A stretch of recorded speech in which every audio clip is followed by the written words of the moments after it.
जर तुम्हाला रिस्पॉन्सिव्ह करायचं असेल तर तुम्ही बूटस्ट्रॅपने ती करू शकता. पण आता बूटस्ट्रॅप हे 2024 पर्यंत भरपूर सारं मार्केटमध्ये होतं. पण आता 2025 मध्ये टेलविन अगोदर 2025च्या अगोदर नव्हतं असं नाहीये. पण आता 2025 मध्ये टेलविन जास्त यूज केलं जातं. कारण की जर तुम्ही बूटस्ट्रॅपचा कोड जर यूज केला असेल किंवा पुढे बघितलं बूटस्ट्रॅपचा कोड खूप मोठा होतो. त्या ठिकाणी क्लासेस असं भरपूर सारा डेटा शो केला जातो आणि त्याने कोड खूप लेन वाटतो आणि हार्ड पण दिसतो. तो ऍक्च्युअल हार्ड नसतो पण तो हार्ड दिसतो. पण त्याचा जर टेलविनचा त्याऐवजी जर यूज केला तर तो कोड सिंपल वाटतो आणि तुमची जी वेबसाईट आहे ती रिस्पॉन्सिव्ह लवकर होते. कशाने? टेलविनने. त्यामुळे आपल्या टेलविनवर जास्त वेळ द्यायचा आहे. टेलविन झाल्यानंतर आपण जो 8 नंबरचा जो पॉइंट आहे तो बघणार सगळ्यात इम्पॉर्टंट रिॲक्ट. रिॲक्ट काय? सगळ्याला माहित असेल, कुठे ऐकलं असेल. रिॲक्ट फ्रेमवर्क आहे. कशाचा फ्रेमवर्क आहे रिॲक्ट? जावास्क्रिप्टचा. आता रिॲक्टचा ऍक्च्युअल गरज काय? तुम्ही जी वेबसाईट बनवतात ती वेबसाईट स्टॅटिक असते. तुमच्या वेबसाईटला डायनॅमिक बनवण्याचं काम हा रिॲक्ट करतो. मग प्रत्येक वेबसाईट ही डायनॅमिक असली पाहिजे. जर वेबसाईट डायनॅमिक नसेल तर जास्त युजर त्याला व्हिजिट करणार नाही आणि वेबसाईटला जर कोणी व्हिजिट केलं नाही तर तुमची वेबसाईट किती भारी असेल तर त्याचा उपयोग होत नाही. त्यामुळे आपल्याला रिॲक्ट हे शिकणं गरजेचं आहे. आणि रिॲक्ट हे फ्रेशर लेवलला लागतं असं नाहीये. तुमच्याकडे फ्रेशर लेवलला फक्त एवढं असेल HTML, CSS, जावास्क्रिप्ट तरी सफिशियंट आहे. पण आता मार्केटमध्ये कॉम्पिटिशन वाढलाय. तुम्हाला काहीतरी नवीन किंवा न्यू शिकणं गरजेचं आहे. त्यामुळे आपण जावास्क्रिप्टचा एक फ्रेमवर्क शिकणार आहे, रिॲक्ट. तुम्ही रिॲक्ट ऐवजी अँग्युलर पण शिकू शकता, पण आपण बॅचमध्ये रिॲक्ट घेणार आहे. हा झाला आपला कंटेंट. आणि त्यानंतर पुढे आपण रिॲक्ट नंतर बघणार आहे. आता तुमची जी वेबसाईट झाली ती वेबसाईट आपल्याला हा कंटेंट शिकल्यानंतर 2 प्रोजेक्ट बनवायचे आहे. एक स्मॉल प्रोजेक्ट असेल आणि एक बिग प्रोजेक्ट असेल.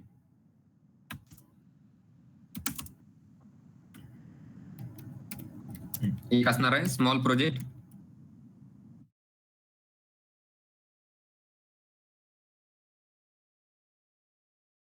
बिग प्रोजेक्ट मीन्स त्यामध्ये कंटेंट जास्त असेल त्या वेबसाईटमध्ये. आता सगळ्यात महत्वाचं, तुम्ही जी वेबसाईट बनवणार आहे ती वेबसाईट बनवून झाल्यानंतर ती तुम्हाला कोणाला तरी ज्यावेळेस तुम्ही कोणतरी तुमची वेबसाईट बघेल त्यावेळेस ती वेबसाईट बनवण्याचा फायदा होईल. मग त्यासाठी तुमची वेबसाईट होस्ट करावी लागेल. मग आता ती वेबसाईट त्यासाठी सगळ्यात इम्पॉर्टंट शिकणं गरजेचं आहे, ते आहे गिटहब. ते पण आपण बघणार आहे. गिटहब काय आहे, गिटहबचा ऍक्च्युअल यूज काय आणि गिटहब एवढं मार्केटमध्ये चलतंय का. त्याच्यानंतर तुम्हाला प्रोजेक्ट ही कंबाईन करायची. त्यासाठी तुम्हाला गिटहब आणि त्यानंतर प्रोजेक्ट होस्ट करण्यासाठी 12 नंबरला आपण जे बघणार आहे सगळ्यात लास्टला, ज्यावेळेस तुमचा सगळ्यांचा प्रोजेक्ट कम्प्लीट होतील आणि त्यावेळेस ते होस्ट करायचे, तर त्यासाठी बघणार आपण नेटलिफाय. आपण आपल्या कोर्समध्ये एवढं सगळं बघणार आहे. जर बेसिक बघायला गेलं तर हा सगळा कंटेंट 2 ते 3 महिन्यांचा आहे. एवढा सगळा कंटेंट हायलाइट केलेला जो कंटेंट दिसतोय ना, हा सगळा कंटेंट 2 ते 3 महिन्यांचा आहे. पण आपल्याला हा कंटेंट घेण्यासाठी मिनिमम 6 मंथ जाणार आहे. म्हणजे आपली बॅच चालणार आहे 6 मंथ. त्यामध्ये आपण हे सगळं बघणार आहे. इव्हन यामध्ये एखादा पॉईंट जर ऍड केलेला नसेल तो पण आपण बघू. एखादा पॉईंटची गरज आहे, एखादा टॉपिक इम्पॉर्टंट आहे आणि तो आपल्या या कंटेंटमध्ये कोर्समध्ये जर नसेल तर आपण तो पण घेऊया. असं नाही की एवढे पॉईंट घेतले म्हणजे एवढेच आपण लर्न करणार आहोत. आपण याच्या व्यतिरिक्त सुद्धा अजून एखादा पॉईंट ऍड करू शकतो. एखादा फ्रेमवर्क असेल, एखादा टॉपिक असेल, तुम्हाला वाटतं अजून काहीतरी एखादा टॉपिक घेतला पाहिजे, तुम्ही तो टॉपिक सांगा. आपण जर तो घेता आला तर तो पण ऍड करूया आणि तो पण घेऊया. असं नाही की एवढं शो केलंय, एवढाच कोर्स सांगितला म्हणजे एवढंच असेल. Introduction to web, HTML5, CSS, JavaScript, Bootstrap, Sass, Tailwind, React, 2 project असतील, गिटहब आणि नेटलिफाय. आपण एवढं घेणार आहे. त्यानंतर आता घेणार काय हे कळालंय. पण त्यानंतर आपण शिकणार आहे वेब डेव्हलपमेंट.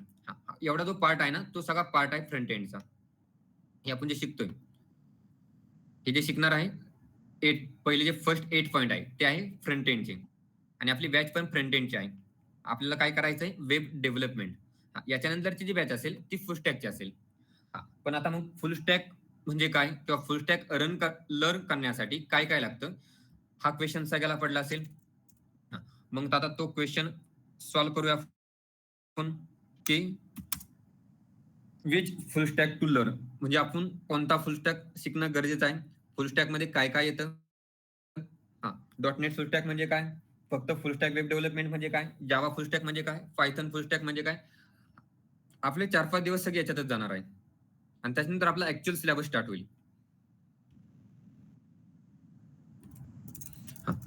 सगळ्यात पहिला फर्स्ट क्वेश्चन असेल,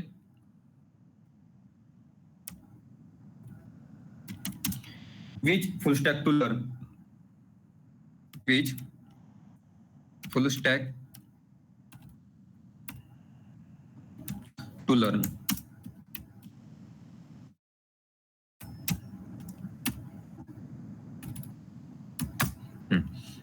आता आपण कोणते कोणते फुल स्टॅक शिकणार आहे हे म्हणजे कोणते कोणते फुल स्टॅक आहे किंवा कोणत्या फुल स्टॅक मध्ये काय काय कंटेंट येतो, फ्रंट एंड मध्ये काय येतं, जावा फुल स्टॅकच्या फ्रंट एंड मध्ये काय येतं, पायथनच्या फुल स्टॅकचा जो कोर्स आहे त्यामध्ये फ्रंट एंड मध्ये काय येतं, बॅक एंड मध्ये काय येतं, डेटाबेस मध्ये काय येतं.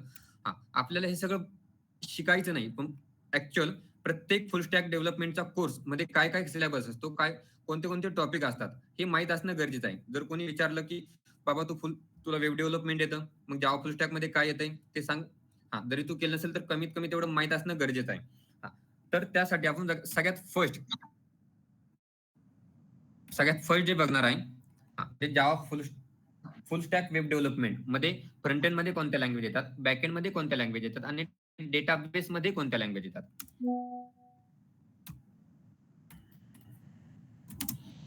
तर आता फर्स्ट असेल फुल स्टॅक वेब डेव्हलपमेंट.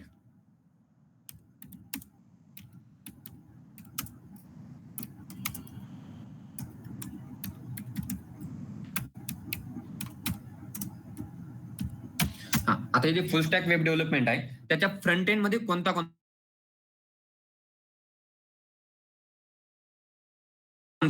हे माहित असणं गरजेचं आहे. मग आता हा याचा जो फ्रंट एंड आहे, फुल स्टॅक वेब डेव्हलपमेंटचं जे फ्रंट एंड आहे त्यामध्ये कोणता पार्ट येतो ते बघूया अगोदर.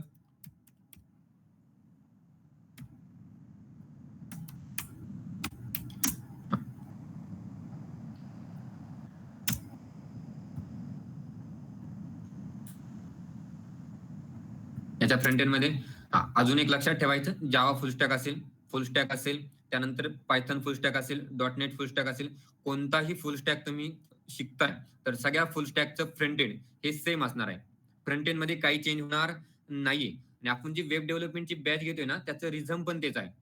कारण की का आपण जे शिकणार आहे ते फ्रंट एंड मध्ये HTML, CSS, JavaScript, Bootstrap, Sass, Tailwind, React. एखाद्याला वाटतंय मला फक्त फुल स्टॅक डेव्हलपमेंट करायचंय, मग त्यासाठी शिकणं काय गरजेचं राहील, फक्त ज्यावेळेस त्याचं फ्रंट एंड होईल मग त्यासाठी फक्त शिकणं गरजेचं असेल डेटाबेस आणि बॅक एंड. ज्यावेळेस एखाद्याला वाटतं जावा फुल स्टॅक करायचंय, पण त्याला प्रोग्रामिंगचं नॉलेज चांगल्या प्रकारे आहे, मग तो जावा फुल स्टॅक इझिली करू शकतो. पण एखाद्याला प्रोग्रामिंगचं नॉलेज जास्त नाहीये तर तो जावा फुल स्टॅक करायला जर गेला तर त्याला हार्ड जाणार आहे. ते का हार्ड जाणार आहे, ज्यावेळेस आपण जावा फुल स्टॅकचा कोर्स मध्ये काय काय येतं ते राईट केलं नंतर मी तुम्हाला सांगतो. तर आता याच्या अगोदर फ्रंट एंड मध्ये काय काय येतं ते राईट करतो. याच्यामध्ये येणार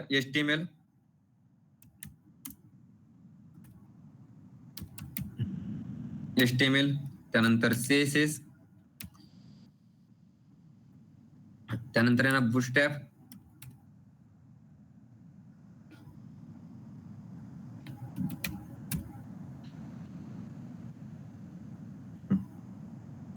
आणि त्यानंतर आहे जावास्क्रिप्ट.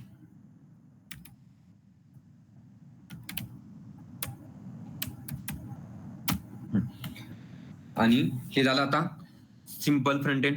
त्यामध्ये आता नंतर आपण काय काय बघितलं या ठिकाणी बघा. अजून फ्रंट एंड मध्ये काय घ्यायचंय आपल्याला, सॅस घ्यायचंय. ते पण कशामध्ये येणार मग आता फ्रंट एंडच्या पार्ट मध्येच येणार.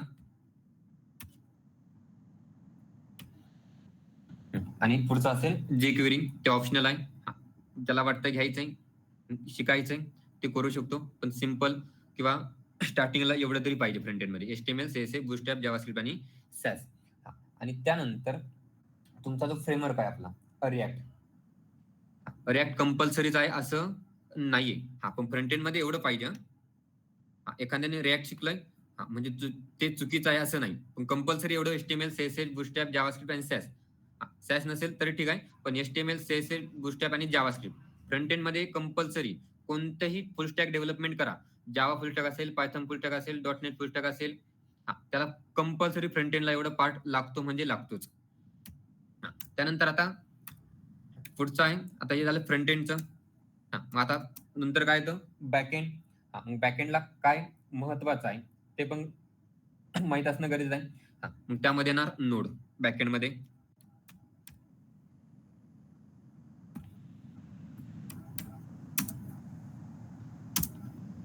बॅकएंड मध्ये येणार Node.js.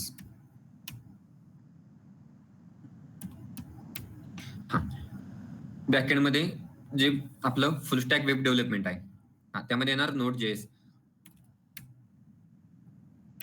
आणि त्याच्या डेटाबेस मध्ये येणार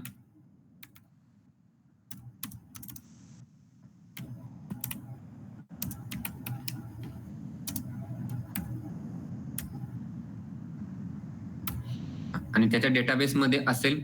आता डेटाबेस मध्ये काय घ्यायचंय हे तुम्ही चॉईस करू शकता, पण जर तुम्ही फक्त फुल स्टॅक डेव्हलपमेंट करताय, त्यामध्ये HTML, CSS, जावास्क्रिप्ट हे शिकताय, बॅकएंडला नोड शिकताय, तर मग तुम्हाला MongoDB येणं हे गरजेचं आहे.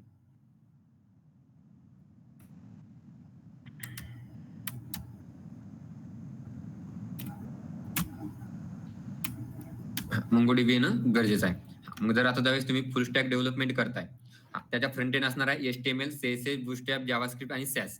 बॅकएंड मध्ये असेल Node.js आणि डेटाबेस मध्ये असेल MongoDB. ही आता जर तुम्हाला फुल स्टॅक डेव्हलपमेंट करायचं असेल तर हे कंपल्सरी आहे एवढं येणं.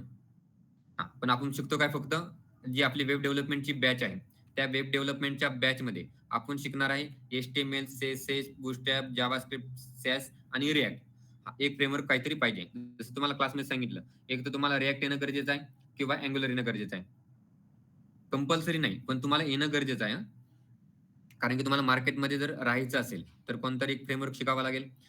हे झालं आता फुल स्टॅक वेब डेव्हलपमेंटचं, तुम्हाला एवढं येणं गरजेचं आहे. आणि फुल स्टॅक वेब डेव्हलपमेंटला फ्रेशर लेवलचा कोणी स्टुडंट असेल, तो कोणी स्टुडंट फुल स्टॅक डेव्हलपमेंट इझिली करू शकतो. कारण की HTML, CSS मध्ये जास्त काही कोडिंग नाही, बूटस्ट्रॅप मध्ये पण एवढं काही नाही. जावास्क्रिप्ट मध्ये थोडीफार कोडिंग आहे, पण तो जर कॅपेबल असेल, जर तो फुल स्टॅक डेव्हलपमेंटच्या कोर्सला जर येतोय, तर मग त्याला जावास्क्रिप्ट तर समजलंच पाहिजे. त्यानंतर सॅस मध्ये पण थोडीफार कोडिंग असेल, म्हणजे आहे सॅस मध्ये. आणि मग Node.js आणि MongoDB राहतोय फक्त एवढा पार्ट. त्यामुळे जर तुम्ही स्टार्टिंगला तुम्हाला जर प्रोग्रामिंग, कोडिंग, ऍक्च्युअल काय असतं, लॉजिक कसं लावायचं हे जर माहित नसेल, तर सगळ्यात पहिला प्रेफरन्स हा फुल स्टॅक वेब डेव्हलपमेंटला द्यायचा. डायरेक्ट जावा फुल स्टॅक किंवा पायथन फुल स्टॅक कडे जायचं नाहीये. जर तुम्हाला प्रोग्रामिंग, कोडिंग, लॉजिक कसं लावायचं हे जर माहित असेल किंवा येत असेल, तरच तुम्ही जावा फुल स्टॅक, पायथन फुल स्टॅक याच्याकडे जायचंय. त्याच्या व्यतिरिक्त डायरेक्ट त्याच्याकडे जायचं नाहीये. जर गेला तर हार्ड जाईल करण्यासाठी. आता हे फुल स्टॅक वेब डेव्हलपमेंट झालंय. त्यानंतर आपण दुसरं जे डेव्हलपमेंट आहे ते आहे जावा फुल स्टॅक डेव्हलपमेंट किंवा जावा फुल स्टॅक.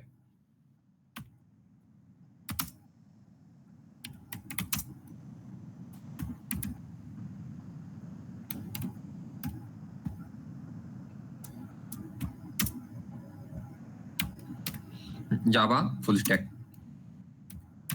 मग आता सेम जावा फुल स्टॅक असेल, पायथन फुल स्टॅक असेल, .NET फुल स्टॅक असेल, त्यामध्ये सगळ्यामध्ये फ्रंट एंड सेम येणार आहे. म्हणजे हा पार्ट काही चेंज होणार नाही, तो ऍज इट इज. जर तुम्हाला जावा फुल स्टॅक करायचंय तर तुम्हाला हा पार्ट तुम्हाला ऍज इट इज येईल.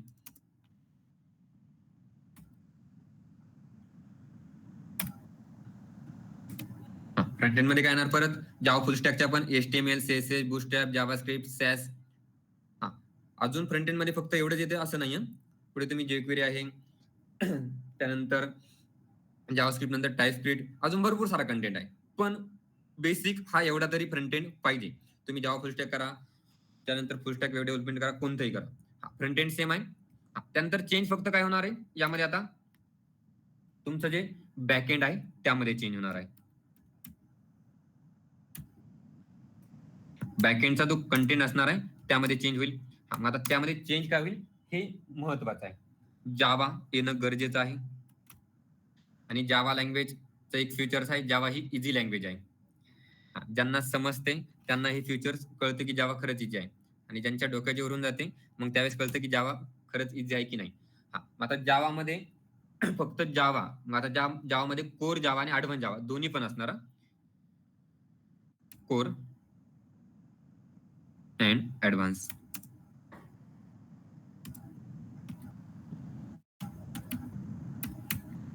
कोर अँड ऍडव्हान्स हे कंपल्सरी आहे. ऍडव्हान्स जर असेल तर मग त्यामध्ये तुम्हाला जेएसपी शिकणं गरजेचं आहे. जावा सर्व्हर पेज, जे आता ऍडव्हान्स जावाच्या बॅचला आहे त्यांना माहित असेल की जेएसपी काय आहे. त्यानंतर जेएसपी नंतर स्प्रिंग हे पण शिकणं गरजेचं आहे. त्यानंतर जेडीबीसी ओडीबीसी हे पार्ट झाले त्यामधील ऍडव्हान्स जावा मधील.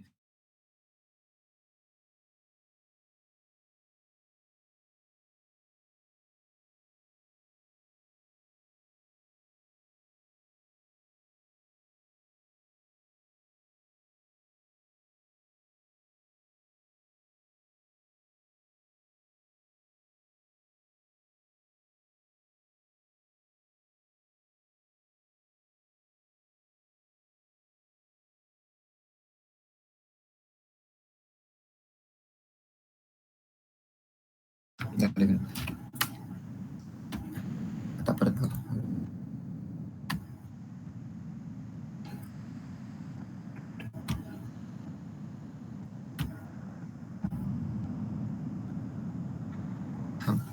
आवाज कुठून बंद झाला होता? एक जण कोणीतरी सांगा. नेटवर्कचा इश्यू होता.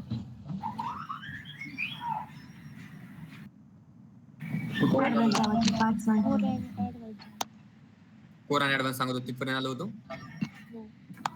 ओके,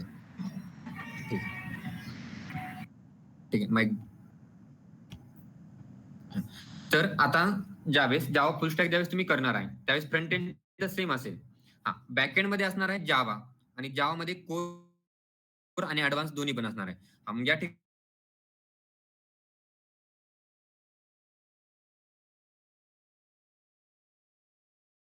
एबीसी सर्वलेट हे सगळे येते. एक फ्रेमवर्क तुम्हाला शिकणं गरजेचं आहे जर तुम्ही जावा फुल स्टॅक करताय तर. एक एक्झाम्पल म्हणून या ठिकाणी स्प्रिंग राईट करतो. एक तरी इथे स्प्रिंग राईट केले म्हणजे स्प्रिंगच शिकावं लागेल असं नाही. एक तरी तुम्हाला फ्रेमवर्क शिकणं गरजेचं आहे. हे झालं त्याचं बॅकएंड जावाचं. मग जावाच्या बॅकएंड झाल्यानंतर डेटाबेस पण आता शिकावं लागेल. मग त्याच्या डेटाबेस मध्ये असेल ओरॅकल. जसं याच्या फुल स्टॅक वेब डेव्हलपमेंटचा जो डेटाबेस आहे त्यासाठी शिकणं गरजेचं होतं मोंगोडीबी. तसं जावा फुल स्टॅक जर तुम्हाला करायचं असेल जावा फुल स्टॅकच्या फ्रंट एंड हा सेम असणार आहे जसं फुल स्टॅक डेव्हलपमेंटचं होतं. फक्त काय चेंज झालंय बॅक एंड आणि डेटाबेस. मग बॅक एंड मध्ये काय शिकायचंय Java. Java means core Java and advance Java आणि एक दोन फ्रेमवर्क.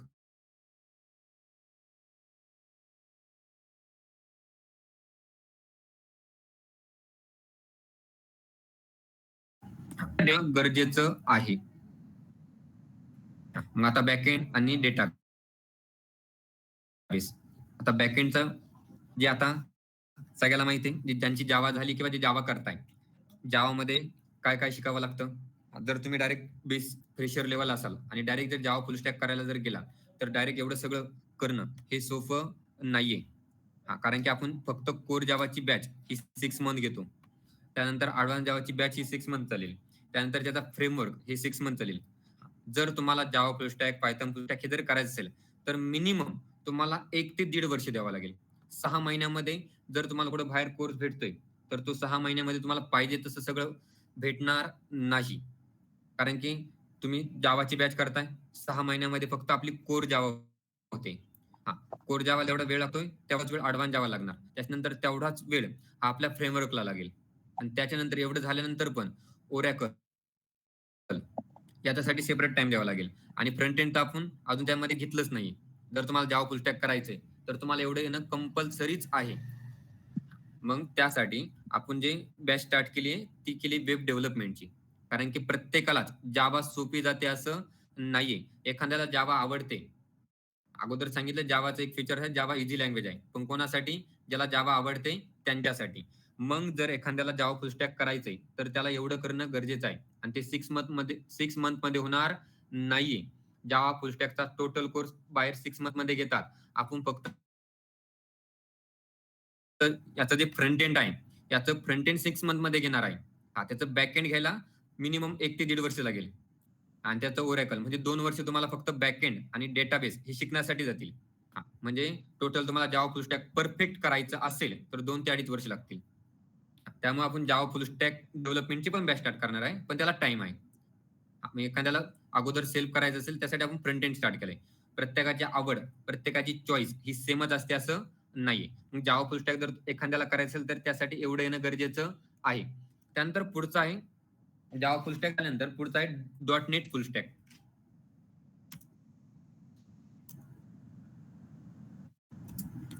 जर कोणी बीसीएचा असेल तर त्यांना सब्जेक्ट आहे .NET. बीसीएचा आहे कोणी?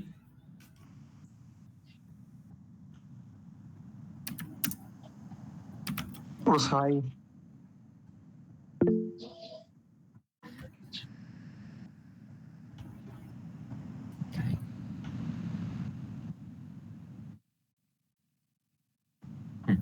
टीवायच्या सेमला हा .NET असेल. टीवायला सगळे टीवायला जे आता बॅचला जाणे ते टीवायला जाणार असतील त्यांसाठी .NET आहे. मग आता .NET फुल स्टॅक जर एखाद्याला करायचं असेल मग त्यासाठी काय काय येणं गरजेचं आहे किंवा प्री रिक्वेस्ट काय आहे ते माहीत असणं गरजेचं आहे. मग आता जसं फुल स्टॅक वेब डेव्हलपमेंट मध्ये फ्रंट एंड मध्ये HTML, CSS, बूटस्ट्रॅप, जावास्क्रिप्ट, सॅस हे सगळं होतं. तसंच जावा फुल स्टॅक मध्ये पण फ्रंट एंड सेमच आहे, काही चेंज झालेला नाहीये. आणि .NET फुल स्टॅक मध्ये पण फ्रंट एंड मध्ये काही चेंज होणार नाहीये. जसं जावा फुल स्टॅकचं वेब डेव्हलप फ्रंट एंड आहे जसं फुल स्टॅक वेब डेव्हलपमेंटचं फ्रंट एंड आहे सेम टू सेम तसं फ्रंट एंड हे याचं पण असणार आहे. कशाचं? .NET फुल स्टॅकचं फ्रंट एंड हे पण सेम असेल. त्यामध्ये पण येणार HTML, CSS, बूटस्ट्रॅप, जावास्क्रिप्ट आणि सॅस. त्यामध्ये पण काही चेंज होणार नाही. चेंज फक्त कुठे होणार? बॅकएंड.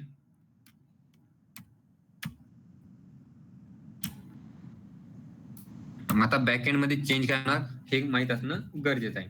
तर बॅकएंड मध्ये तुम्हाला सगळ्यात फर्स्ट C# येणं गरजेचं आहे. C# याला C# बोलायचं नाही, हे आहे C#. आणि C# या लँग्वेज फ्रेमवर्क हा .NET आहे. मग तुम्हाला अगोदर शिकणं काय गरजेचं आहे? C#. जसं जावा मध्ये आहे ना, जावा मध्ये जसं क्लास, ऑब्जेक्ट, ग्रुप्स हा जसा कंटेंट आहे सगळा सेम तसाच कंटेंट हा C# मध्ये आहे.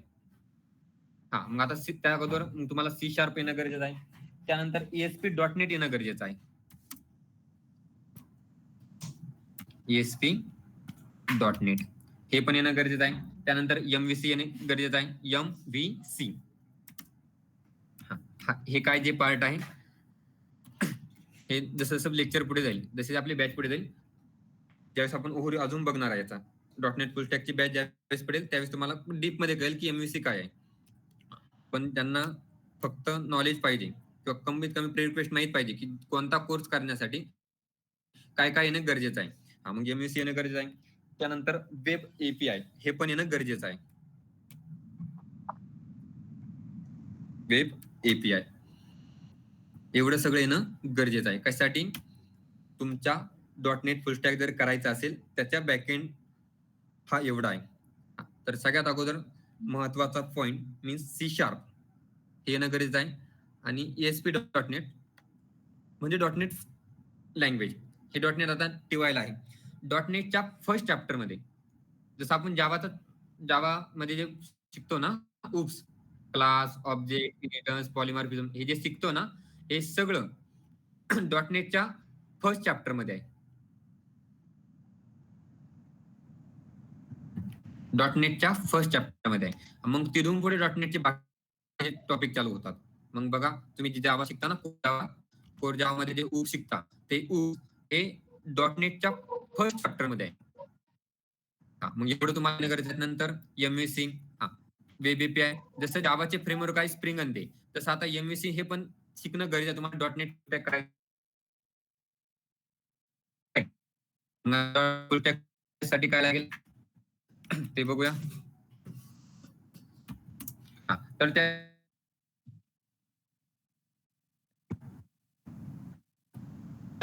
साऊंड ब्रेक होतोय सर. साऊंड ब्रेक होतोय? सगळ्यांना होतोय की फक्त तुम्हाला होतोय? मला होतोय. सगळ्यांना होतोय? हो सर, होत होतं. थोडा नेटचा इश्यू आहे.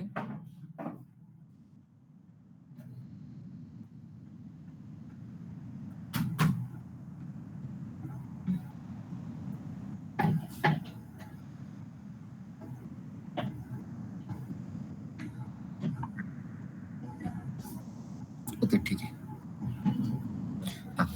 त्यानंतर आता येतो सगळ्यांना आवाज क्लिअर? हो येतोय. आता जसं बॅकएंड मध्ये तुम्हाला जर .NET फुल स्टॅक करायचं असेल तर त्याच्या बॅकएंड मध्ये C#, ASP.NET, MVC, web API हे येणं गरजेचं आहे. आणि जर तुम्हाला .NET फुल स्टॅक करायचं असेल तर त्याच्या डेटाबेस मध्ये येतं SQL सर्व्हर. हे पण येणं गरजेचं आहे डेटाबेस साठी. हे तुम्हाला जर .NET फुल स्टॅक करायचं असेल तर तुम्हाला प्री रिक्वेस्ट मध्ये एवढं येणं गरजेचं आहे. त्यानंतर पुढचा आहे पायथन फुल स्टॅक.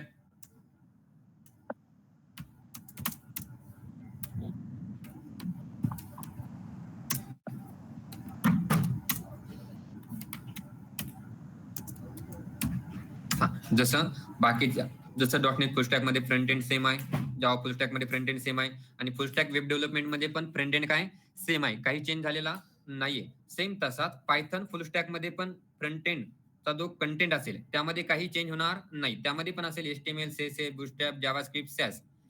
jQuery हे पुढचा पार्ट आहे. तुम्ही त्यामध्ये रिएक्ट पण ऍड करू शकता. कंपल्सरी नाही ऍड करणं. त्यानंतर आता चेंज काय होणार फक्त यामध्ये, तसंच प्रत्येक जावा फुल स्टॅक, .NET फुल स्टॅक मध्ये चेंज काय झालंय बॅकएंड आणि डेटाबेस. मग आता बॅकएंड मध्ये जसं कोर जावाच्या बॅकएंड मध्ये काय आलंय जावा, कोर जावा आणि ऍडव्हान्स जावा, तसं पायथनच्या बॅकएंड मध्ये येणार पायथन, कोर पायथन आणि ऍडव्हान्स पायथन.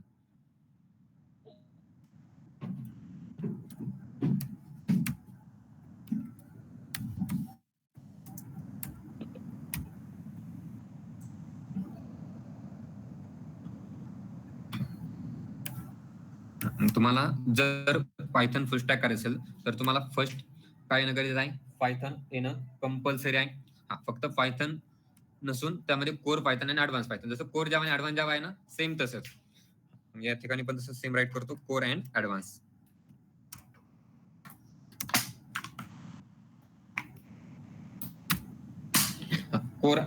कोर पायथन आणि ऍडव्हान्स पायथन येणं कंपल्सरी आहे. त्यानंतर पुढचं आहे जसं या ठिकाणी कोर जावा आणि ऍडव्हान्स जावा होतं जावा फुल स्टॅकच्या कोर्समध्ये, आणि त्यानंतर पुढे काय होतं स्प्रिंग फ्रेमवर्क होता. तसं आता इथे पायथन मध्ये तुम्हाला डिजांगो येणं कंपल्सरी आहे जर तुम्हाला पायथन फुल स्टॅक करायचं असेल तर. आता जर तुम्हाला पायथन फुल स्टॅक करायचं फ्रंट एंड सेम आहे, बॅक एंड मध्ये कोर पायथन, ऍडव्हान्स पायथन आणि डिजांगो एवढं येणं कंपल्सरी आहे, एवढं पाहिजेच. त्यानंतर त्याच्या डेटाबेस मध्ये काय पाहिजे,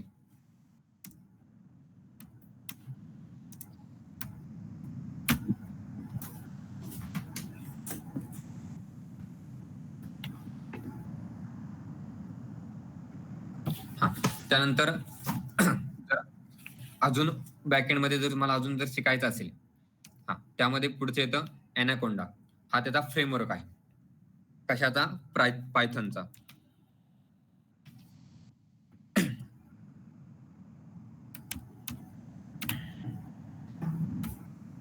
पायथनचा जो लोगो आहे किंवा जसं जावाचं काय कॉफीचा आहे तसा पायथनचा कशाचा आहे माहितीये का,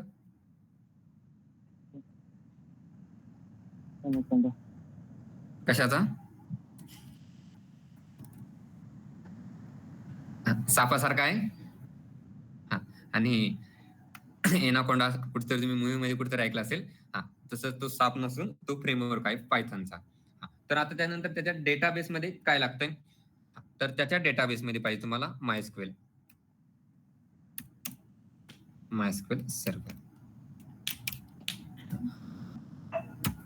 तर आता अजून भरपूर सारे फुल स्टॅक आहे, पण मेनली एवढे फुल स्टॅक माहित असणं गरजेचं आहे, बेसिक तरी, की कोणत्या फुल स्टॅक मध्ये काय काय कंटेंट येतो. आता एवढे फुल स्टॅक या ठिकाणी राईट केले. त्यामुळे फर्स्ट क्वेश्चन राईट केला होता कोणता, which full stack to learn. आपण कोणता फुल स्टॅक शिकणार आहोत. मग आता पहिला आहे फुल स्टॅक वेब डेव्हलपमेंट, नंतर आहे जावा फुल स्टॅक, त्यानंतर आहे डॉटनेट फुल स्टॅक, पायथन फुल स्टॅक. प्रत्येक फुल स्टॅक मध्ये फ्रंट एंड मध्ये काय येते, बॅक एंड मध्ये काय येते, डेटाबेस मध्ये काय येते. कमीत कमी एवढी इन्फॉर्मेशन माहित असणं प्रत्येकाला कंपल्सरी आहे. आता जावा फुल स्टॅक, डॉटनेट फुल स्टॅक, पायथन फुल स्टॅक या बॅच नंतर असतील. आपण त्यामध्ये काय काय कंटेंट येतो हे माहित असणं गरजेचं आहे. त्यानंतर हे झालं फुल स्टॅक रिलेटेड. तर त्याच्यानंतरचा पुढचा क्वेश्चन आहे मीन अँड मर्न, डिफरन्स बिटवीन. जसं तुम्हाला क्लासमध्ये राईट केलं होतं, मीन डेव्हलपमेंट आणि मर्न डेव्हलपमेंट मध्ये डिफरन्स काय. डिफरन्स एकाच होता, एकाच लँग्वेजचा होता, एकाच फ्रेमवर्कचा होता. कोणत्या?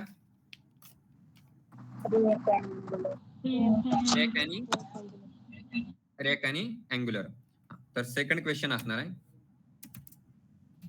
What is difference between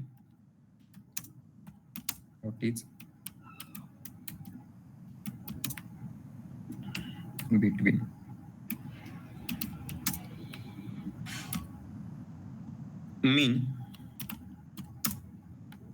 and MERN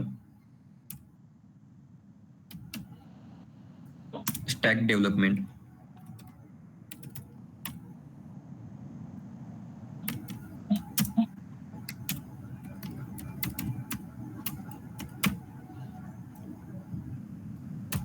आता सेकंड क्वेश्चन आहे, what is difference between mean and मर्न स्टॅक डेव्हलपमेंट.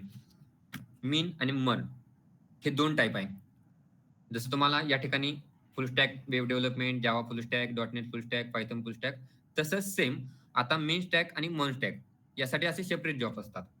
मग आता मीन मध्ये काय काय येतं, मर्न मध्ये काय काय येतं, मीन स्टॅक मध्ये काय काय कंटेंट तुम्हाला येणं गरजेचं आहे आणि मर्न स्टॅक मध्ये काय काय कंटेंट येणं गरजेचं आहे हे माहित असणं गरजेचं आहे.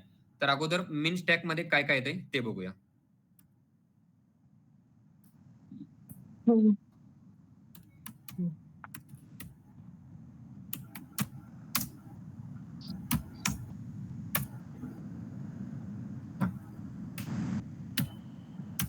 आता मीन काय, मीन मध्ये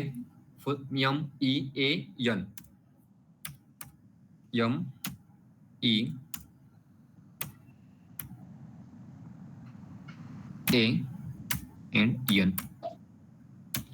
आता प्रत्येकाचा एम म्हणजे काय, ई म्हणजे काय, ए म्हणजे काय आणि एन म्हणजे काय. आता एम म्हणजे काय सगळ्याला माहित असेल. एम म्हणजे काय, MongoDB.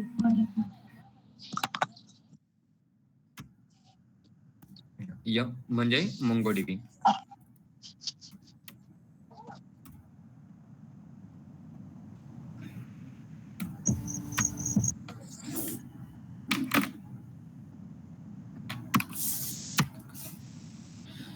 एम म्हणजे काय, MongoDB.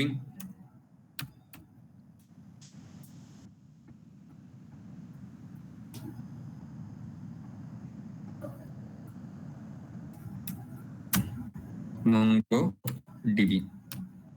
त्यानंतर आता ई मीन्स काय हे पण माहित गरजेचं आहे. ई मीन्स काय, एक्सप्रेस.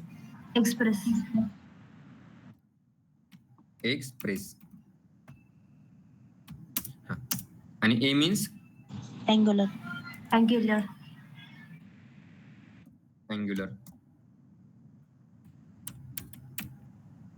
आणि एन मीन्स नोड जेएस. आता मीन स्टॅक जर तुम्हाला करायचं असेल तर त्यासाठी MongoDB, एक्सप्रेस, अँग्युलर आणि नोड जेएस एवढे ना कंपल्सरी आहे. पण जसं तुम्हाला क्लासमध्ये सांगितलं होतं की मीन स्टॅक जर करायचं असेल तर त्यासाठी फ्रंट एंड येणं गरजेचं नाहीये. म्हणजे त्या कोर्समध्ये फ्रंट एंड आहेच असं नाहीये. पण तुम्हाला जर ह्या कन्सेप्ट शिकायचं असेल, MongoDB, एक्सप्रेस, अँग्युलर या कन्सेप्ट जर तुम्हाला शिकायच्या असतील तर तुम्हाला फ्रंट एंड विषय माहित असणं गरजेचं आहे. पण मीन कोर्समध्ये फ्रंट एंड येत नाही. यामध्ये तुम्हाला कुठे HTML, CSS, जावास्क्रिप्ट असं कुठे काही दिसतंय का? या अजिबात दिसणार नाही. जर तुम्ही मिनी स्टॅक करताय तर त्या मिनी स्टॅक मध्ये डायरेक्ट MongoDB, एक्सप्रेस, अँग्युलर आणि नोड.js असणार आहे. त्यामध्ये फ्रंट एंड येणार नाही. तसं जसं तुम्हाला इंग्लिश बोलण्यासाठी किंवा इंग्लिश शिकण्यासाठी एबीसीडी येणं गरजेचं आहे. ए कशाला म्हणतात, बी कशाला म्हणतात, सी कशाला म्हणतात, पण कोणी विचारतं का? एबीसीडी तुम्हाला कुठं गेलं तुम्ही आणि जर तुम्हाला कुठं कम्युनिकेट करायचं असेल किंवा कोणासोबत बोलायचं असेल तर कोणी विचारतं का तुम्हाला तुला एबीसीडी येते का? डायरेक्ट कोण कसं बोलतं हे बघता. सेम तसंच जर तुम्ही मिनिस्टॅकचा कोर्स करताय, मिनिस्टॅक डेव्हलपमेंट करताय, तर तुम्हाला कोणी विचारणार नाही की बाबा तुला एचटीएमएल येतंय का, सीएसएस येतंय का? कारण की त्याला पण माहिती आहे जर मिनिस्टॅक जर करायचं असेल तर त्याला फ्रंट एंड चा पार्ट येणं गरजेचं आहे. त्याच्यामुळे ते तुम्हाला कोणी विचारणार नाही की बाबा तुला येतोय की नाही. हा आपल्याला अगोदर शिकणं गरजेचं आहे जर तुम्हाला मिनी स्टॅक करायचं असेल तर. तर आता मोंगोडीबी म्हणजे काय हे माहित असणं गरजेचं आहे. त्यानंतर एक्सप्रेस म्हणजे काय हे पण माहित असणं गरजेचं आहे आणि अँग्युलर म्हणजे काय हे पण माहित असणं गरजेचं आहे आणि नोड.js हे काय हे माहित असणं पण गरजेचं आहे. जसं तुम्हाला क्लासमध्ये विचारलं होतं अँग्युलर काय, तर तुम्ही काय आन्सर दिलं होतं अँग्युलर काय आहे?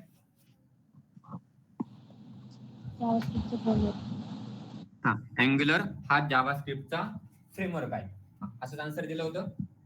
आन्सर करेक्ट आहे. अँग्युलर हा जावास्क्रिप्टचा फ्रेमवर्क आहे.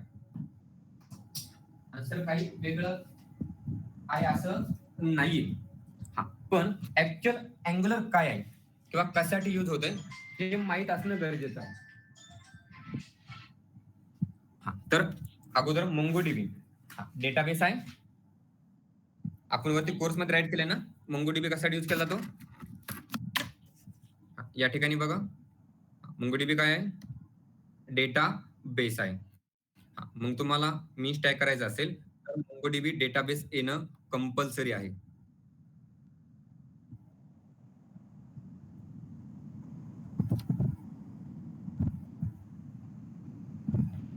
मोंगोडीबी डेटाबेस येणं कंपल्सरी आहे. मग मोंगोडीबी काय आहे, डेटा बेस. तसं आता एक्सप्रेस आहे मिडलवेअर. आता मिडलवेअर काय, त्यानंतर क्लायंट साइड काय, सर्व्हर साइड काय, जसं आपला कंटेंट आणि लेक्चर पुढे जातील त्यानंतर तुम्हाला ते कळणारच आहे. आता त्याचा लोड घेऊ नका की मिडलवेअर काय आहे, क्लायंट साइड काय आहे, सर्व्हर साइड काय आहे. फक्त एवढं लक्षात ठेवायचं सध्या की एक्सप्रेस हे मिडलवेअर आहे. त्यानंतर अँग्युलर फ्रेमवर्क आहे, जावास्क्रिप्टचा फ्रेमवर्क आहे अँग्युलर, पण अँग्युलर हे क्लायंट साइड आहे. अँग्युलर काय आहे, क्लायंट साइड आहे आणि नोड.js हे सर्व्हर साइड आहे.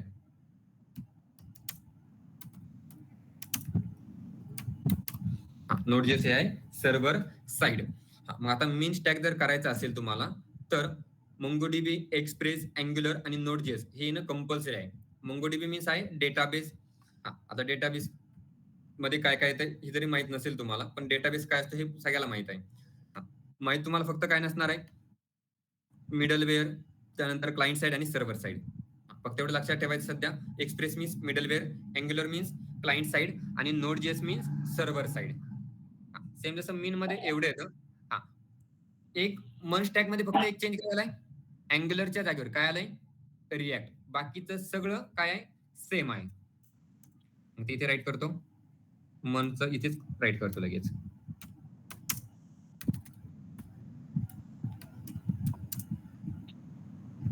मन स्टॅक मध्ये तुम्हाला काय काय येणं गरजेचं आहे.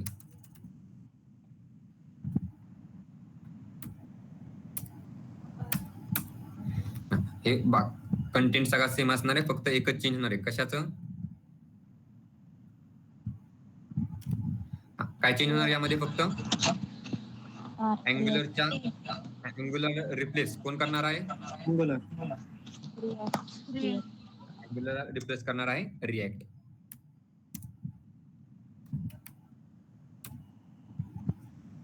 आता रिॲक्ट पण क्लायंट साइडच आहे आणि नोड.js पण काय, नोड.js आहे सर्व्हर साइड. म्हणजे इथे रिॲक्ट आलंय, मग इथे अँग्युलर क्लायंट साइड होतं, तर मग या ठिकाणी रिॲक्ट काहीतरी वेगळं असेल असं नाहीये. कारण की दोन्ही अँग्युलर पण आणि रिॲक्ट पण कशाची फ्रेमवर्क आहे, जावास्क्रिप्टच आहे. मग जर अँग्युलर आणि रिॲक्ट दोन्ही फ्रेमवर्क आहे तर ते दोन्ही फ्रेमवर्क क्लायंट साइड साठी यूज होणार. आणि क्लायंट म्हणजे युजर. जसं आपण ऍरे मध्ये बघतो, ऍरे हा डायनेमिक जर असेल तर युजर जे व्हॅल्यू एंटर करणार त्या सेव्ह होणार आणि ज्या काही ऑपरेशन असतील ते ऑपरेशन होणार. हा, मग अगोदरच सांगितलं की हे जे बूटस्ट्रॅप आहे किंवा हे जे फ्रेमवर्क आहे किंवा हे जे रिएक्ट आहे, तुमची जी वेबसाईट आहे, या ठिकाणी सांगितलं जसं तुमची जी वेबसाईट आहे ती स्टॅटिक आहे, तिला डायनामिक बनवण्याचं काम हे रिएक्ट करतं. हा, मग त्यासाठी क्लायंट साइड जर सध्या नसेल करत, फक्त एवढं लक्षात ठेवायचं, क्लायंट मीन्स युजर. युजरची रिक्वायरमेंट फिलअप करण्याचं काम अँग्युलर आणि रिएक्ट करणार आहे. हा, कमीत कमी सध्या फक्त एवढं लक्षात ठेवायचं की युजर मीन्स क्लायंट आहे. त्यामध्ये जास्त खूप मोठा चेंजेस आहे असा नाही. आपण ज्यावेळेस लेक्चर पुढे जाईल त्यावेळेस अजून डीप मध्ये कळेल की क्लायंट काय आहे, सर्व्हर काय आहे. ऍडव्हान्स ज्यावेळेला माहित असेल सर्व्हर, ऍडव्हान्स मध्ये टॉमकॅट, हे सगळे सर्व्हर यूज केले जातात. तर हा झाला सेकंड क्वेश्चन. सेकंड क्वेश्चन मध्ये कोणाला काही डाऊट आहे का मीन आणि मर्न मध्ये? No sir. जर असेल तर चॅट मध्ये विचारलं तरी चालेल. फर्स्ट डे आहे, बोलायला कोणी जर घाबरत असेल माईक ओपन करून चॅट मध्ये विचारलं तरी चालेल.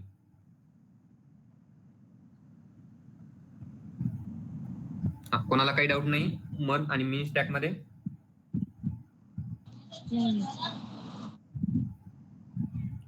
तर आता हे आपला सिलेबसचा पार्ट नाहीये. आपल्याला जर शिकायचं काय होतं फक्त web development means front end. हा टॉपिक इथून direct introduction to web start केलं असतं. पण जर कोणी विचारतंय तुम्हाला की जावा फुल स्टॅक मध्ये काय येतं, डॉटनेट मध्ये काय येतं, पायथन मध्ये काय येतं, मीन आणि मर्न मध्ये काय डिफरन्स आहे, त्यासाठी हे गणन गरजेचं आहे. त्याच्यानंतर पुढचा डाऊट फुल स्टॅक मीन्स काय, किंवा पुढचा क्वेश्चन आहे फुल stack.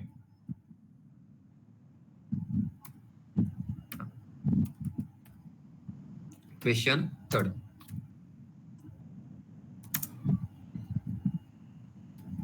What is full stack?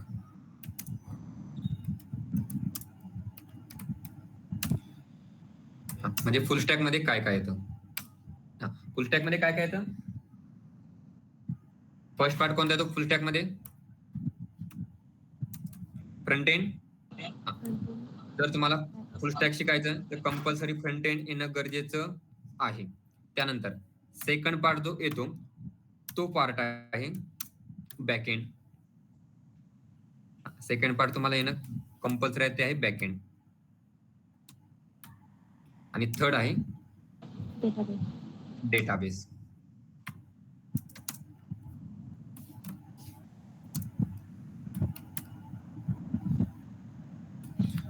जर तुम्हाला फुल स्टॅक करायचं असेल, आता आपण हे जे वरचे कोर्स बघितले, पायथन फुल स्टॅक, डॉटनेट फुल stack, Java full stack web development, या प्रत्येकामध्ये काय होतं?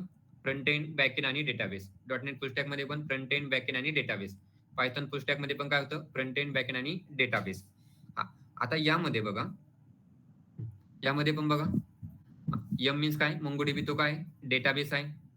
नंतर एक्सप्रेस मिडलवेअर आहे, अँग्युलर आहे, क्लायंट साइड आहे. या ठिकाणी पण फ्रंट एंड, बॅक एंड आणि डेटाबेस हे सगळं आलंय. कारण की आपण मीन स्टॅक आणि फुल स्टॅक, जसं तिथं फुल स्टॅक होतं तिथे फक्त काय आलंय? मीन स्टॅक आणि मर्ज स्टॅक. मीन स्टॅक मध्ये काय करतंय, मर्ज स्टॅक मध्ये काय येतं?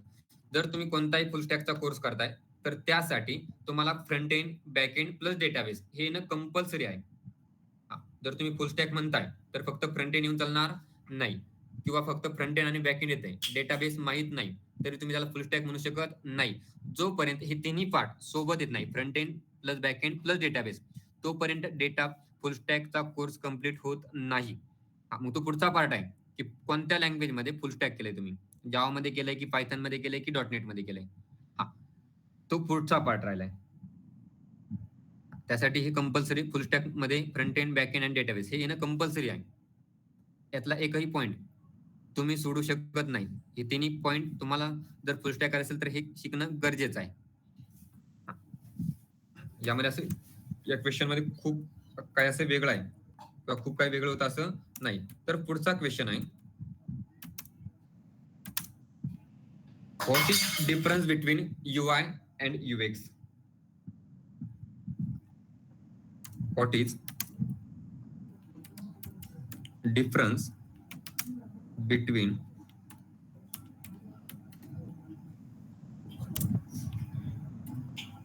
UI and UX.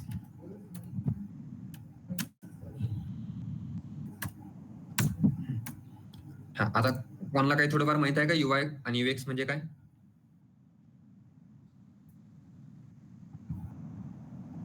काय ऐकलंय काही?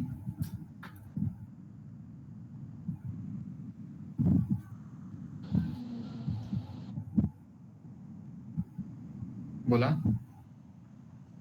हा, जास्त डीप मध्ये नाही जायचं आपल्याला UI आणि UX मध्ये कसं कसं काय यूज होतं किंवा त्यामध्ये काय असतंय. हा, कारण की आपण फक्त प्रत्येक कोर्सचा ओव्हरव्ह्यू बघतोय की कोणत्या कोर्समध्ये कोणता कोणता कंटेंट येतोय आणि कोणत्या कंटेंटसाठी काय काय लागतं. हा, तसंच आता या ठिकाणी दोनच पार्ट आहे, कोणते UI आणि UX. हा, मग आता UI मध्ये काय येतंय आणि UX मध्ये काय येतंय? UI and UX. तर UI मीन्स युजर इंटरफेस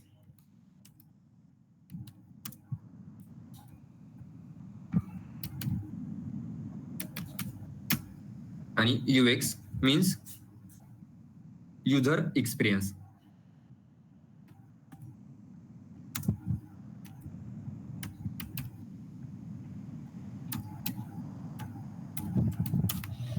तर UI आणि UX, हा, त्यामध्ये UI मध्ये येतं युजर इंटरफेस आणि UX मीन्स युजर एक्सपिरियन्स. आता UI जर तुम्हाला UI शिकायचंय फक्त, त्यासाठी फक्त फ्रंट एंड आलं तरी सफिशियंट आहे. फक्त UI, टोटल UI बोलत नाही. तुम्हाला कोर UI जर शिकायचा असेल तर तुम्हाला फ्रंट एंड येणं कंपल्सरी आहे. आणि UX जर शिकायचा असेल तर तुम्हाला यामध्ये कुठे जावा फुल स्टॅक किंवा .NET फुल स्टॅकचा पार्ट येत नाहीये UI आणि UX मध्ये. पार्ट UX जर शिकायचं असेल तर तुम्हाला अँग्युलर आणि रिॲक्ट हे येणं गरजेचं आहे. जर तुम्हाला UX चा कोर्स करायचा असेल तर UX च्या कोर्समध्ये तुम्हाला अँग्युलर आणि रिॲक्ट शिकणं गरजेचं आहे. आणि UI चा जर कोर्स करताय तर त्यासाठी तुम्हाला फ्रंट एंड येणं गरजेचं आहे. यामध्ये कसलाही पार्ट तुम्हाला मिस करून चालणार नाही. UI UX हे बिगिनर किंवा जे फ्रेशर आहे त्यांना शिकणं सोपं आहे. UI चा आणि UX चा कोर्स झाला, त्यानंतर आपण सगळ्यात वरती जो लिहिलाय फुल स्टॅक वेब डेव्हलपमेंटचा कोर्स झाला. हा, जो फ्रेशर आहे तो इझिली याला लर्न करू शकतो. पण हे जे जावा फुल स्टॅक आहे, .NET फुल स्टॅक आहे, पायथन फुल स्टॅक आहे, हे कोर्स ज्यावेळेस लर्न करायचे असतात ना, त्यासाठी त्या पर्सनला कमीत कमी कोडिंग काय असतं, कोडिंगचा यूज कशासाठी आहे, लॉजिक कसं यूज करावं लागतं, हे सगळं माहीत असणं गरजेचं आहे. जर माहीत नसेल तर हा कोर्स त्याला लर्न करण्यासाठी खूप हार्ड जाईल. जर हा पार्ट माहीत असेल, कोडिंग, प्रोग्रामिंग, कोड कसा करतात, लॉजिक कसं ॲप्लाय करतात, कोणत्या ठिकाणी कोणतं लॉजिक ॲप्लाय करावं लागतं, हे जर त्याला थोडंफार माहीत असेल तर तो जावा फुल स्टॅक, .NET फुल स्टॅक, पायथन फुल स्टॅक कोणताही कोर्स करू शकतो. पण त्याला प्रोग्रामिंगचं एखाद्याला नॉलेज नाही, मग डायरेक्ट फुल स्टॅक करायचंय तर मग त्याने प्रेफरन्स द्यायचा एक तर फुल स्टॅक वेब डेव्हलपमेंटला किंवा मन स्टॅक किंवा मिनी स्टॅक किंवा UI आणि UX. त्याच्याकडे भरपूर सारे ऑप्शन आहे. जर त्याला कोडिंग येत नाहीये तर असं नाही की मग जावा स्क्रिप्ट शिकताय मग त्यासाठी कोडिंग लागणार नाही. पण त्यासाठी एवढी पण कोडिंग जसं जावामध्ये, पायथन मध्ये जेवढी कोडिंग करावी लागते तेवढी जावास्क्रिप्ट मध्ये नाहीये. आपल्याला पाहिजे तेवढ्या जावास्क्रिप्टसाठी बोलतोय, कारण की अगोदर सांगितलंय जर तुम्हाला टोटल CSS शिकायचे असेल तर तुम्हाला 2 ते 3 वर्ष जरी तुम्ही CSS शिकला तरी टोटल CSS कंप्लीट होणार नाही. CSS मध्ये भरपूर सारा पार्ट आहे. कंप्लीट करण्यासाठी भरपूर सारा तुम्हाला त्यासाठी टाइम द्यावा लागेल. तोपर्यंत ते कंप्लीट होणार नाही. त्यामुळे आपण जे वेब डेव्हलपमेंट आहे किंवा फुल स्टॅक आहे, क्वेश्चन मेनली हा एकच होता. जे सेकंड थर्ड जे क्वेश्चन राईट केले ना, त्याचे सब पार्ट होते. क्वेश्चन मेन एकच होता, which full stack to learn, म्हणजे फुल स्टॅक मध्ये काय काय येते किंवा कोणते कोणते फुल स्टॅक आपण शिकणार आहोत. मग आता त्यामध्ये फुल स्टॅक बघितले आपण, जावा फुल स्टॅक, .NET फुल स्टॅक, पायथन फुल स्टॅक, नंतर मीन, त्यानंतर फुल स्टॅक मीन्स काय असतंय, त्यानंतर UI आणि UX. UI आणि UX मध्ये डिफरन्स काय, फक्त आता या ठिकाणी राईट केलंय, UI मीन्स युजर इंटरफेस आणि UX मीन्स युजर एक्सपिरियन्स. एवढा डिफरन्स नाही UI आणि UX चा. ते फक्त आता फुल फॉर्म राईट केलाय. UI मीन्स युजर इंटरफेस आणि UX मीन्स युजर एक्सपिरियन्स. तुम्हाला कोणता कोर्स करायचा आहे, कोणत्या कोर्ससाठी कोणता टॉपिक येणं गरजेचं आहे, हे माहीत असण्यासाठी आपण एवढं सगळं राईट केलंय. कोणाला काही डाऊट आहे का? कोणाला काही डाऊट आहे का? UX आणि UI बद्दल रिपीट थोडं. काय बोलले? आवाज नाही आलाय क्लिअर. UX आणि UI बद्दल थोडंसं रिपीट. UI आणि UX काय आहे त्याच्याबद्दल. ओके, ठीक आहे. पुढे गेलाय notepad. UI means user interface. आता युजर इंटरफेस मीन्स आता इंटरॅक्ट माहिती आहे. जर तुम्हाला कोणाशी इंटरॅक्ट करायचं असेल किंवा कम्युनिकेट करायचं असेल, एखादा पर्सन आहे, तुम्ही डायरेक्ट त्यासोबत जाऊन डिस्कशन किंवा कम्युनिकेट करणार नाहीये. जर तुम्ही स्टुडंट आहात, तुम्हाला काहीतरी डिस्कशन करायचंय, तर तुम्ही ते डिस्कशन डायरेक्ट एखाद्या बिझनेसमॅन आहे किंवा एखादा पॉलिटिशियन आहे, तुमचं स्टडीचं डिस्कशन किंवा कॉलेजचं डिस्कशन तुम्ही डायरेक्ट एखादा पॉलिटिशियन असेल किंवा बिझनेसमॅन असेल त्याच्यासोबत जाऊन करणार नाहीये. तुम्हाला जे गरजेचं आहे, तुम्हाला आता जर तुम्ही स्टुडंट आहात तर तुम्हाला स्टडी रिलेटेड काहीतरी नॉलेज पाहिजे, तर तुम्ही जाणार कोणाकडे आहात? बोला. जर तुम्हाला स्टडी रिलेटेड काहीतरी नॉलेज पाहिजे, टीचरकडे जाणार आहात. मग सेम तसंच आता युजर म्हणजे कोण आहे? आता सगळ्यात टोटल भरपूर सारे वेबसाईट असतात. आता जशी आपण ही फ्लिपकार्टची वेबसाईट ओपन केली. जर मला काहीतरी शॉपिंग करायची तर मी फ्लिपकार्टवर जाणार. जर मला काहीतरी कंटेंट बघायचा आहे किंवा काहीतरी लेक्चर बघायचे तर मी फ्लिपकार्टवर जाऊन त्याला सर्च करेल का? एक तर मी युट्यूबला जाणार किंवा अजून काहीतरी वेगळे वेबसाईट असतील प्रत्येक क्लासेसच्या, तिथे जाऊन त्याला सर्च करणार. मग आता युजर इंटरफेस मीन्स आता तुमचा जो युजर इंटरफेस मीन्स UI. आता जे समोर दिसतंय ना तुम्हाला, ही वेबसाईट दिसते ना, ही सगळं हा म्हणजे झाला UI. हे समोर तुम्हाला दिसतंय तो आहे UI. आणि त्या UI सोबत इंटरफेस. आता इंटरफेस थोडं लांब ठेवा, इंटरॅक्ट. मग आता तुम्हाला जर फ्लिपकार्ट किंवा काहीतरी शॉपिंग करायची, एक तर तुम्ही कुठे जाणार? फ्लिपकार्ट किंवा Amazon किंवा अजून ऑनलाईन शॉपिंगच्या वेबसाईट असतील तिथे जाणार. जर तुम्हाला काहीतरी लेक्चरचा कंटेंट बघायचा आहे तर तुम्ही युट्यूब किंवा गुगल तिथे जाऊन सर्च करणार. मग तुम्हाला तो कंटेंट जर समजला, फॉर एक्झाम्पल आता मला काहीतरी जावा रिलेटेड काहीतरी बघायचंय तर मी काय सर्च करणार? जावा ट्युटोरियल. मग आता या ठिकाणी जसं क्लासमध्ये सांगितलं होतं, सगळ्यात जी फर्स्टला वेबसाईट आली ती कोणती आहे? W3 स्कूलची आहे, नंतर गिग्स फॉर गिगची आहे, नंतर खाली ट्युटोरियल्स पॉइंट आहे. मग आता जी सगळ्यात फर्स्ट आली त्याच्यावर मी ज्यावेळेस क्लिक करणार त्यावेळेस असा कंटेंट ओपन होता आणि हे जे समोर दिसतंय तुम्हाला हे सगळं, हे मीन्स UI आहे. जर तुम्हाला हा कंटेंट किंवा हे असं जे नोट्स टाईप आहे किंवा या ठिकाणी थिअरी राईट केली आहे, हा कंटेंट जर तुम्हाला आवडला नाही किंवा पाहिजे तसा वाटत नाही तर परत तुम्ही या वेबसाईटला व्हिजिट करणार नाहीये. त्यासाठी या वेबसाईटचा UI हा परफेक्ट असणं गरजेचं आहे. हे तुम्हाला समोर जे सगळं दिसतंय ना, हा झाला UI. हे करेक्ट असणं किंवा रिस्पॉन्सिव्ह असणं गरजेचं आहे आणि हे तुम्हाला रिस्पॉन्सिव्ह करून देणार आहे UI.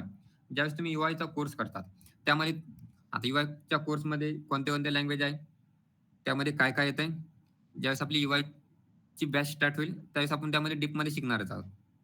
पण एक सिंपल फक्त लक्षात ठेवा की हे जे आहे यामध्ये कोणता पार्ट कुठे, तुमची जी वेबसाईट आहे किंवा तुम्ही जे पेज बघताय ते रिस्पॉन्सिव्ह असणं गरजेचं आहे. आता या ठिकाणी जशी फर्स्ट जी वेबसाईट आहे ती ओपन कोणती आली? W3 school. ही फर्स्टलाच का आली? सेकंडला का नाही? किंवा गिग्स फॉर गिग्स ही वेबसाईट सेकंडला का गेली? आता ही ज्यांनी बनवली किंवा गिग्स फॉर गिग्स ही ज्यांची वेबसाईट असेल त्यांना वाटत नसेल की आपली वेबसाईट फर्स्टला यावी, कारण की आता या ठिकाणी बघा मी जावा ट्युटोरियल सर्च केलं आणि डायरेक्ट फर्स्ट वेबसाईटला व्हिजिट केलं. सेकंड, थर्ड, फोर्थ अजून खाली भरपूर सारे वेबसाईट आहे, त्याच्यापर्यंत मी गेलेलो नाहीये. का मला जी फर्स्ट वेबसाईट भेटली त्याच्यावर ज्यावेळेस मी क्लिक केलं मला पाहिजे तसं सगळा कंटेंट भेटला. या ठिकाणी इंट्रोडक्शन आहे, जावाचा सिंटॅक्स आहे, आउटपुट तुम्हाला पाहिजे ते सगळं भेटलंय. मग आता हा UI झाला. या ठिकाणी तुम्हाला थेरी पण भेटेल, ज्याची थेरी पाहिजे त्याची थेरी पण भेटते. जावाचा ऑपरेटर मीन्स काय, हे सेम जर तुम्ही दुसऱ्या वेबसाईटला जाऊन व्हिजिट केलं, गिग्स फॉर गिगच्या केलं, त्यामध्ये कंटेंट डिफरन्स असणार आहे.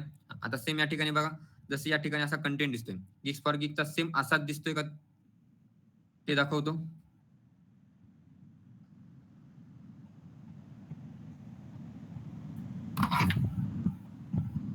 UI चेंज झाला याचा, येस ऑर नो? हो. UI काय झालं, चेंज झालाय. दोन्ही अगोदरची जी वेबसाईट आपण जी व्हिजिट केली होती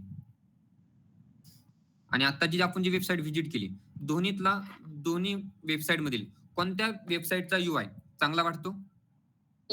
फर्स्ट. जी फर्स्ट आपण वेबसाईट व्हिजिट केली होती त्या वेबसाईटचा UI कसा वाटतोय? रिस्पॉन्सिव्ह पण वाटतोय आणि दिसायला पण अट्रॅक्टिव्ह आहे. हे कसं एकदम सिंपल वाटतंय. तसं आपण जी फर्स्ट बघितली होती त्यामध्ये काहीतरी वेगळं वाटतं. आता W3 स्कूलची यामध्ये बघा, जो पार्ट कलर मध्ये पाहिजे तो पार्ट कलर मध्ये, जो टेक्स्ट नॉर्मल पाहिजे तो टेक्स्ट नॉर्मल आहे, ज्या टेक्स्टची साईज जेवढी पाहिजे तेवढीच आहे, कोणत्याही टेक्स्टची साईज एक्स्ट्रा ठेवलेली नाहीये. आता या ठिकाणी हिडिंग आहे, जावा एक्सरसाइज, हे हा मेन पार्ट आहे, तो त्याची साईज थोडी जास्त आहे आणि त्याच्यानंतर हा सब पार्ट आहे, कन्सिडर करा main chapter in this tutorial जे काय असेल ते, हे त्याचा सब पॉइंट आहे. मग त्याची साईज काय, जो मेन कंटेंट आहे त्याच्यापेक्षा कमी आहे. मग आता हे सगळं बघणं गरजेचं आहे UI मध्ये. आणि UI रिस्पॉन्सिव्ह करण्यासाठी तुम्हाला हे प्रत्येक पॉइंटवर, छोट्या पॉइंटवर लक्ष द्यावं लागतं.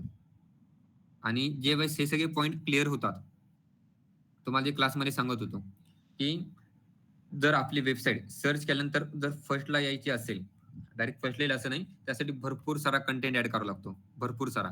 आता ही जी वेबसाईट आहे जावा ट्युटोरियलची, याचा कोर्स बघा, तेव्हा याच्या ज्यावेळेस तुम्ही इन्स्पेक्ट मध्ये जाता, इन्स्पेक्ट मध्ये गेल्यानंतर आता आपलं स्टार्टिंगचा फेज आहे.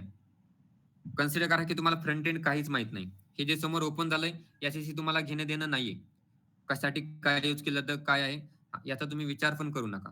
पण याचा ज्यावेळेस तुम्ही ओपन करता, जो काय तुमचा कंटेंट आहे, ज्यावेळेस आपण थोडंफार HTML CSS शिकल्यानंतर हा ऍक्च्युअल कंटेंट काय असतो, याचा यूज काय, हे सगळं बघणार आहे. मग आता या ठिकाणी बघा,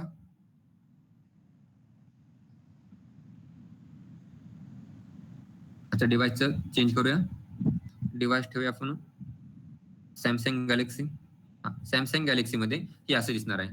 जर सॅमसंग गॅलेक्सीचा डिव्हाइस असेल तर त्यावर हा कंटेंट असा दिसणार आहे. मग आता या ठिकाणी जो कलरचा कंटेंट आहे, जो कलर मध्ये घेतलाय बघा, आता आपण बघत होतो लर्न जावा. मग लर्न जावा साठी त्यांनी काय यूज केलंय, जर याच्यावर क्लिक केलं तर मग त्यांनी लर्न जावा यासाठी काय यूज केलंय, या ठिकाणी कोड मध्ये दिसेल आपल्याला. या ठिकाणी बघा, हा कोड आहे यासाठीचा लर्न जावा. मग त्यांनी त्यासाठी काय काय यूज केलंय, हे सगळं या ठिकाणी. त्यानंतर खाली बघा काय घेतलंय, Java is popular programming language. हा इथालचा कंटेंट आहे, हा कंटेंट दिसतोय जावा इज प्रोग्रामिंग लँग्वेज. तो कंटेंट इथे राईट केला पॅराग्राफ टॅग मध्ये, आणि S2 मध्ये काय राईट केलंय, लर्न जावा. मग असं नाही की आता हेडिंग टॅग आहे, हेडिंग टॅग काय हे आपला पुढचा पार्ट आहे. हेडिंग टॅग मध्ये H1 H2 H3 H4 H5 H6 असं भरपूर सारे येतं. मग असं नाही की मग कंपल्सरी H1च यूज करायचा किंवा H6च यूज करायचा. तुम्हाला कंटेंट किती साईज मध्ये पाहिजे त्याच्यावर डिपेंड आहे की तुम्हाला H1 यूज करायचा, H2 यूज करायचा की H6 H4 काय यूज करायचंय. या ठिकाणी बघा विथ बुकमार्क आहे, यासाठी जो हेडिंगचा टॅग आहे तो H1 यूज केलाय. डिव मध्ये भरपूर कंटेंट आहे, तो आपल्याला पुढे गेल्यानंतर कळेल की कशामध्ये काय राईट करायचंय. मग हे सगळं आपल्याला एक एक पॉईंट लक्षात ठेवावं लागतात. प्रत्येक पॉईंट हा इम्पॉर्टंट आहे आपली वेबसाईट रिस्पॉन्सिव्ह होण्यासाठी. आणि हे सगळे पॉईंट जर परफेक्ट असेल तरच आपल्या वेबसाईटला गुगल प्रमोट करतो. म्हणजे फर्स्टला दाखवतो किंवा सेकंडला किंवा थर्डला, डायरेक्ट फर्स्टला दाखवणार नाही. कारण की फर्स्टला दाखवण्यासाठी त्यामध्ये तेवढे कंटेंट पाहिजे तसं प्रत्येक अॅक्युरेसी असणं गरजेचं आहे. प्रत्येक फर्स्टला दाखवेल असं नाहीये. आता UI कळालंय, सिंपल UI काय आहे?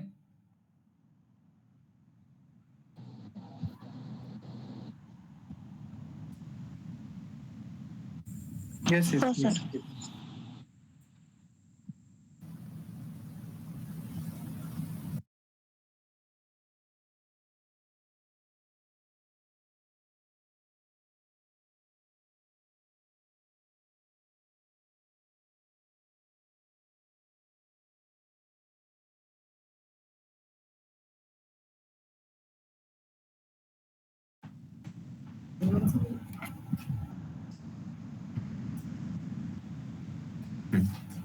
ज्यांचा UI चा डाऊट होता, UI ऍक्च्युअल मध्ये काय आहे?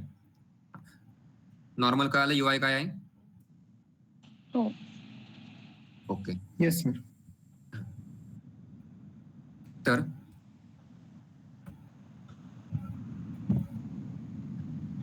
एक तास होऊन गेलाय. कोणाला झोप तर नाही लागली ना? नाही. ओके. तर आता हे सगळं येणं गरजेचं आहे. कोणत्या पार्टसाठी काय पाहिजे हे माहीत असणं पण गरजेचं आहे. आणि आता ही बॅच झाल्यानंतर ज्यावेळेस ही वेब डेव्हलपमेंटची बॅच कंप्लीट होईल त्यासाठी अगोदरच प्रोजेक्ट आलेले आहे आणि एक प्रोजेक्ट तर गव्हर्नमेंटचा आहे. गव्हर्नमेंटचा प्रोजेक्ट कळतो ना? हो. गव्हर्नमेंट म्हणजे फॉर एक्झाम्पल कन्सिडर हो. करा की तुमची शॉप आहे आणि शॉपचा वेबसाईट बनवायची. हा झाला आपला पर्सनल प्रोजेक्ट किंवा एखाद्या पर्सनचा प्रोजेक्ट. गव्हर्नमेंटचा मीन्स तो प्रत्येक ठिकाणी चालणार आहे, ज्या ज्या ठिकाणी त्याचा यूज करायचा आहे. मग आता एक गव्हर्नमेंटचा प्रोजेक्ट आलाय, त्यासाठी टीम पाहिजे. तर जी फर्स्ट बॅच आहे इंटर्नशिपची त्यातून पण असेल आणि यामध्ये ज्यांचा रिस्पॉन्स आणि दिलेल्या असाइनमेंट कम्प्लीट असतील आणि त्याच्यानंतर ही बॅच झाल्यानंतर इंटरव्ह्यू असेल, त्याच्यानंतर त्या गव्हर्नमेंटच्या प्रोजेक्टला तुम्हाला काम करायला भेटेल. अशा अजून 1, 2, 3 प्रोजेक्ट आहे. त्यासाठी भरपूर सारी प्रोसेस आहे. ती प्रोसेस आपली बॅच कंप्लीट होण्याच्या अगोदर सगळी होईल, कारण की त्यासाठी कंपनीचं रजिस्ट्रेशन करावं लागतं. भरपूर सारी प्रोसेस आहे. तो प्रोजेक्ट घ्यायचा म्हणलं तर रजिस्ट्रेशन करणं गरजेचं आहे. ते तोपर्यंत होऊन जाईल आपली बॅच कंप्लीट होण्यापर्यंत. आणि तो प्रोजेक्ट पण आपल्याला म्हणजे आलाय. आणि अजून एक मेन प्रोजेक्ट आहे. आपण हे प्रोजेक्ट घेतो ना या शॉपचा किंवा जे असेल तो, अजून एक जो प्रोजेक्ट आहे तो मुंबईचा आहे आणि तो डायरेक्ट क्लायंटचा आहे. जसे सेकंड सांगितलं तुम्हाला की क्लायंट साईड, सर्व्हर साईड. मग आता ज्यावेळेस आपण पुढे जाणार आहे की क्लायंट साईड काय, सर्व्हर साईड काय, हे तुम्हाला पुढे गेल्यानंतर डिटेलमध्ये कळेल की क्लायंट साईड काय असते, सर्व्हर साईड काय असते. मग आता आपल्याला डायरेक्ट क्लायंटचा, जसं आपण बोलतो ना की बाहेरच्या क्लायंटचा प्रोजेक्ट आहे, युएसएचा प्रोजेक्ट आहे, तसा बाहेरचा प्रोजेक्ट आहे ना एक आहे. त्यासाठी टीम ही परफेक्ट असणं गरजेचं आहे. त्यासाठी इंटरव्ह्यू पण ते कंपनीतले 2-3 पर्सन असतील घ्यायला, कारण की डायरेक्ट प्रोजेक्ट बाहेरचा आहे, बाहेरच्या क्लायंटचा आहे. जर फर्स्ट प्रोजेक्ट चांगला जर झाला तर पुढचे भरपूर सारे प्रोजेक्ट येतील. त्यासाठी ही जी बॅच आहे ही सिरियसली करा. जे सांगितलंय ते टायमाला कम्प्लीट झालं पाहिजे. जे सांगितलं ते टायमाला कम्प्लीट होईल ना प्रत्येकाचं? हो सर. हो सर.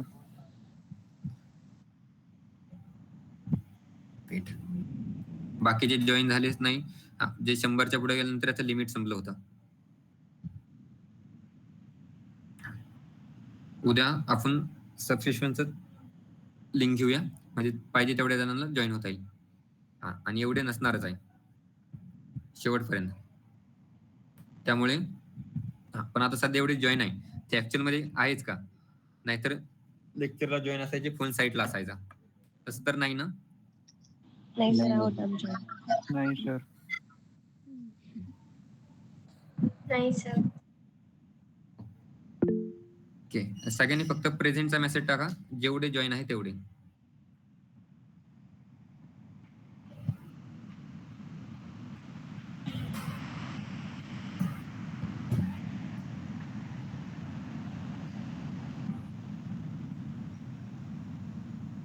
प्रत्येकाने प्रेझेंट मेसेज टाकायचा. हो सर, मेसेज करून टाका.